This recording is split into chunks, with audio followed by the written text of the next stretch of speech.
The new survivor is Tori Kane.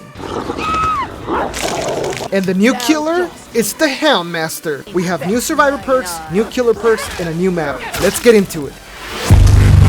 Let's start with the new survivor Tori Kane, who has 3 teachable perks, the first one being Clean Break. After you finish healing another survivor, you can activate this perk by pressing the ability button. It makes you broken for 60 seconds. After those 60 seconds, you become healthy. That means that instead of spending time healing, you can do a generator, or if you're being chased by the killer, you can get healthy during mid-chase. The second perk is called Shoulder the Burden. This only works once per trial. And as long as you are not on your death hook, you can press the active ability button 2 while you're in front of a hooked survivor to unhook them. If you unhook them this way, they will transfer one of the hook states to you.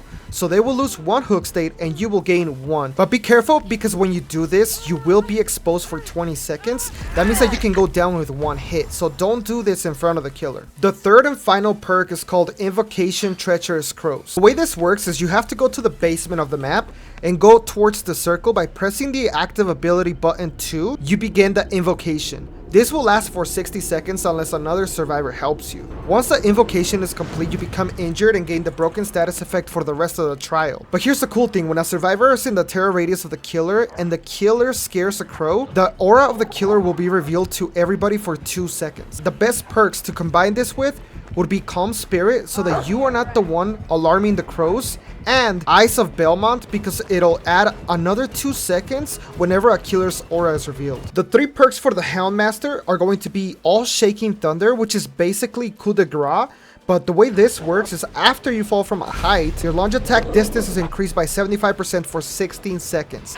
This perk only has a 5-second cooldown, which makes this insane. The second perk is called No Quarter. When a survivor reaches 75% healing progression while self-healing, so not somebody else healing them, but them healing themselves, they are faced with continuous skill checks. If one of those skill checks is missed or the heal is interrupted, the survivor suffers from the broken status effect for 30 seconds. The last perk is called Scorch Hook Jagged Compass, which has 2 powers. When a survivor is unhooked from a hook, it becomes a Scorch Hook.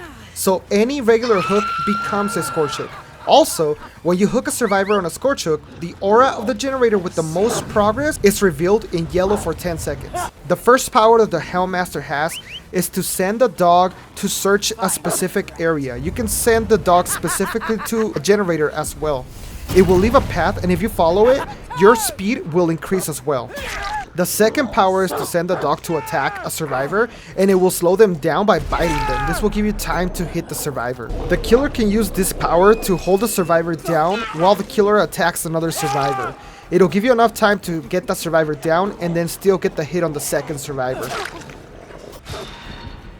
When the dog bites you, you can drop a pallet to be relieved from the bite of the dog. If you listen to the killer, you can distinguish between the 2 powers. One will have a single whistle, and that's when she sends the dog to attack. The second is 2 whistles, and that's when she sends the dog to scout.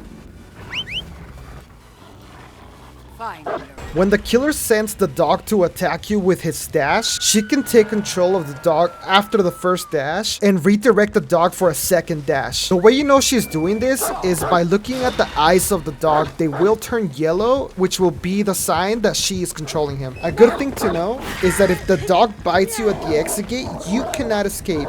Even if you release from the grasp of the dog, you can escape for a few seconds. So besides the new survivor and the new killer, we also have a new map, but take into consideration that this map will not make it to the live servers when the new survivor and the new killer come out. They said that the new map will be eventually come out, but it's not there yet. So that being said, these are some of the best tiles that I found so far, but let me know what you guys think in the comments down below. So the first thing you want to see is this tower here that is connected to the main building by tunnels that you can go under right here. There's a pallet right in the middle of the tunnel, and then that's gonna be the main building. You gotta be careful though, because the killer can't drop through that hole right there. But if you go to the main building, there's a lot of cool loops that you can use. And my favorite is coming up to the second level of the main building, going through this doorway here. And then you're gonna go downstairs. You're gonna wait right here. because the killer has to either come around the stairs or he has to drop. If the killer comes around the stairs, you can just keep going down and take this window here. Very, very safe. And then you have this option to either go around here using that pallet, or what I like to do is coming right back up, and then you have another pallet here. You have several vaults there, and you have a cool pallet over there as well. You can also loop around this truck here. Remember that you can drop if you need to make it to this pallet. You can drop the pallet and then just keep running. The exit gates will look like this right here. So if you see this type of structure, that's going to be an exit gate. They're actually really cool. They're basically shipping containers. This building here with the scaffolding, so you can definitely get a fast vault on that right there. So let's say you're going up here. You gotta time it properly, but yeah, you can get a fast vault right there. So that's the way you want to loop this, guys. You want to go up here. You want to get the fast vault here. And then you can make it back to the pallet here. Come on. Yes. Okay, she's on us.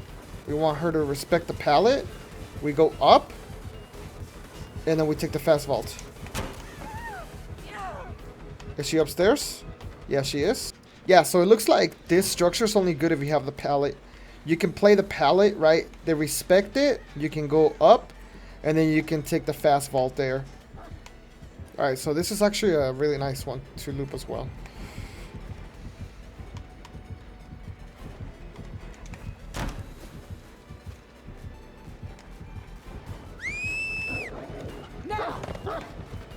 There we go.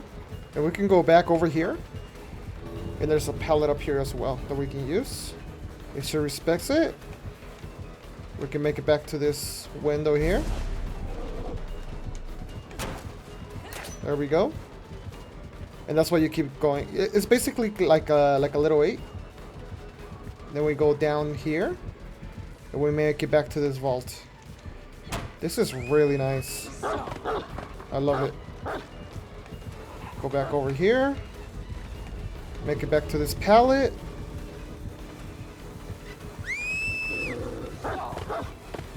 And then we go back under and make it back to the window. Guys, this is actually really nice. This is my favorite tile in this map, I think.